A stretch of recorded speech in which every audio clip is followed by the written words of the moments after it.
Um, I don't know why those dissipate the words. You can tell me that later, Arden. Okay, so upcoming. Okay.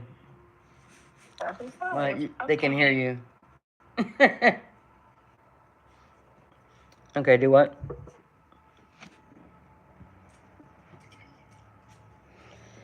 I'm live and then people watch me on the phone.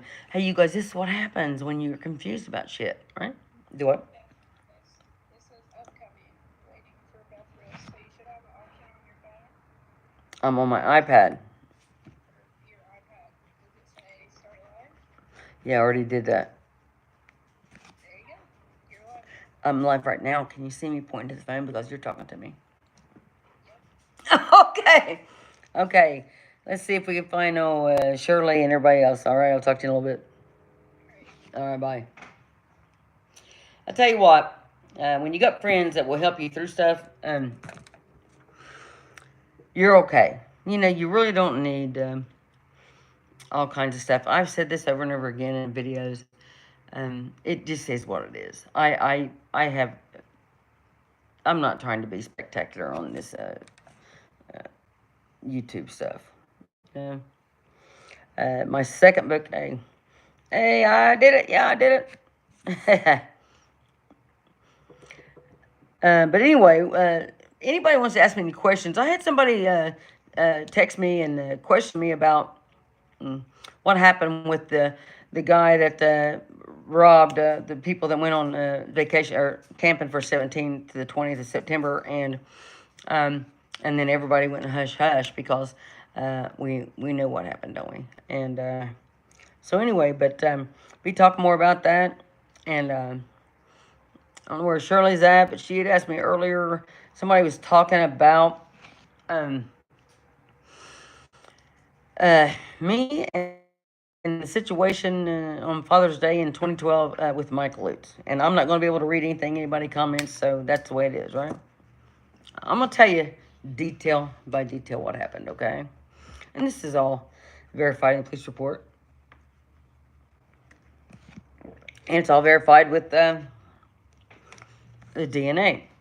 On Father's Day, I was across the street at my friend's house, Kendall Adams, her apartment, her and her boyfriend Robert, and I grew up with Kendall. She lived two doors down from my grandparents. This is my grandparents' house, and so anyway, I was over at her house. It was like a quarter till 11. Okay, like and Vice Mayor Michael Lutz, aka Billy Lawrence,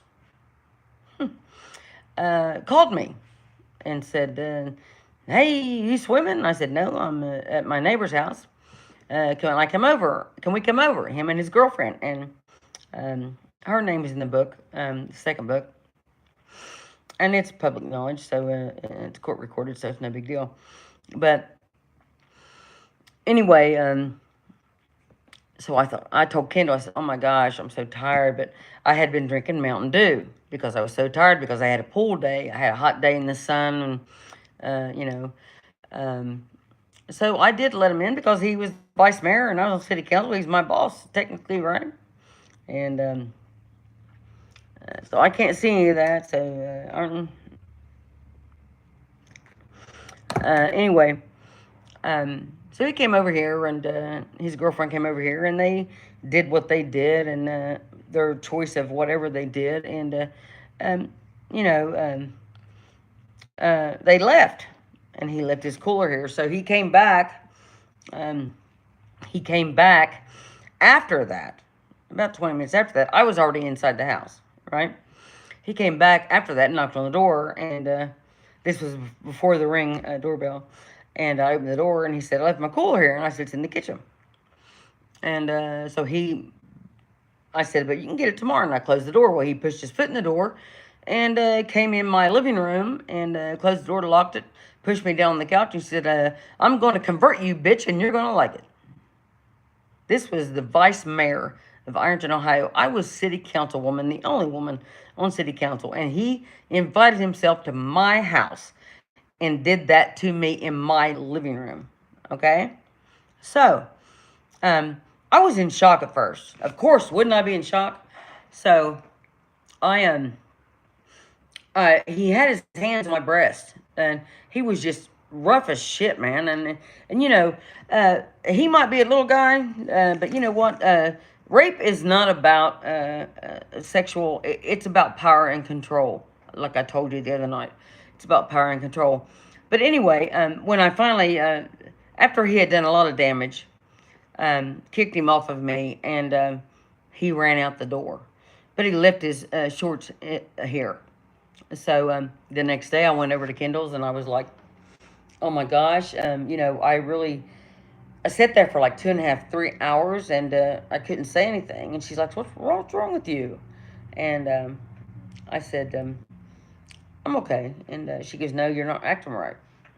And I said,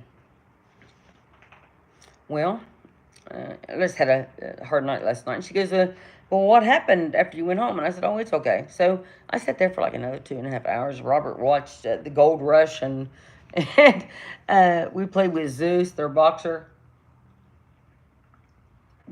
Thank God I can talk about it now because I couldn't for years. But so anyway, um, I told Kendall, I went to the bathroom. She came in and she goes, what's wrong with you? And I said, listen. And I told her, I said, listen, last night you were here when Mike Lutz called me and I was at your apartment. She goes, yes. And I said, he invited himself over and his girlfriend, Cheryl, which I've known for 30 some years, Cheryl. And then he left. She left. He left. They came back, and then he attacked me and said, I'm going to convert you, bitch, and you're going to like it. So anyway, BCI came here. All that, we went through all that whole thing, okay? I did go that day. Kendall said, we're going to the hospital. Went to Bellefonte, and they did a rape kit, and I got the BCI result. 1 in a billion, it was him, Billy Lawrence. So if your young daughters are hanging out with Mike Lutz, and I don't mean to mean his parents or anything like that, but my dear God, what a disgraceful human being to have to, and you can ask us. I was on domestic violence calls when I was a cop at his house, so he knows, but he got out of it. Because he had connections. So, but he didn't. He's not going to get out of a civil suit. And even if I don't sue him civilly, the third book is totally about him. And honey, you cannot run and hide on this. Okay, you can get the police department their secret channels, and you can hang out with the cops down there, and you can do all that. But I'm telling you what, you can't hide from what you did to me. You cannot hide from what you did to me. And I swear to God, on my last dying breath, it won't be up to me. But I swear to God, you will rot in hell for what you do to women and what you've done to me and for what you do to these young kids and these young girls and have your brother pay for you to get out of it. Yes, I'm alive and I know it. And if anybody's got anything to say about it, I'm right here. Billy Lawrence, you on there? Ooh, nobody willing to do that.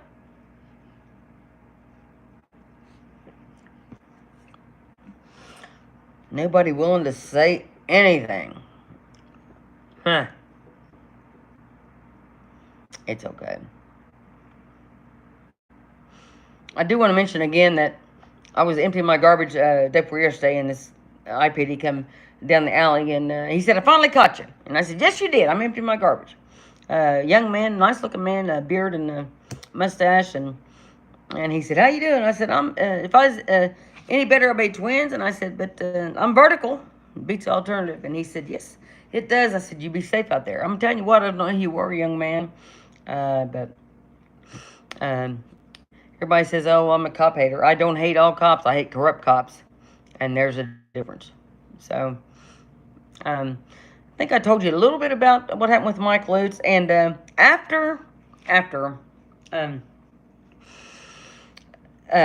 initial situation happened, I was taken to the state highway patrol barracks, and BCI came and questioned me. And I was with my attorney at the time, Warren Morford Jr., and he hadn't seen my body, and he didn't see anything. But I called him, and I needed him, and he was right there. So he was. I'm gonna give him that. And I was sitting across from. I can't see that. I don't have my glasses on. Um, I was sitting across from BCI, two investigators, and Butch was on my left. And so the one officer said, um, "Do you have any marks or bruises?" And I was like thinking to myself, after everything I've been through since 1996, where the first day I was told, "You're not wanted here. We don't want women. We don't want blacks." Now I'm back at 2007.